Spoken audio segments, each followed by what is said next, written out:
Assalaamu calaykum. Ku soo dhawaada Tusaale Journal. Maanta waxaan idiin soo gudbinaynaa faa'iidada ay leedahay ka taxadiridda naftaada. Yeelo nolol taxaddar badan leh.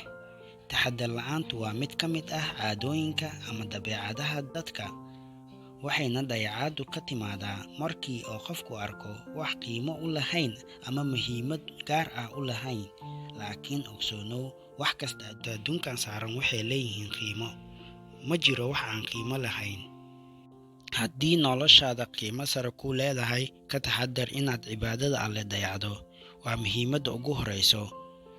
Haddii caafimaadkaada qiimo sare ku leeyahay, ka taxaddar waxa aad cunayso, kuna dadaal daryeelka naftaada.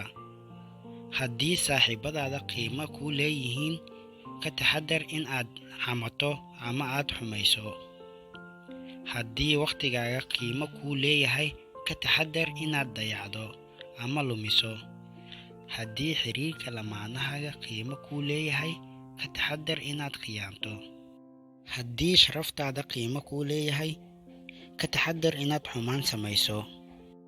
Haddii farxaddaada qiimo ku leedahay, ka taxaddar dadka farxadda ku siiyo iyo meel walba aad farxadda ka helaysid. Haddii guushaada qiimo ku leedahay, ka taxaddar inaad isbeddel sameyn oo aad iska faliso. Wax walboo qiimo leh waa waxa mar walba la ilaaliyo, xitaa ha ahaado waxa ugu yar oo noloshaada ka mid ah.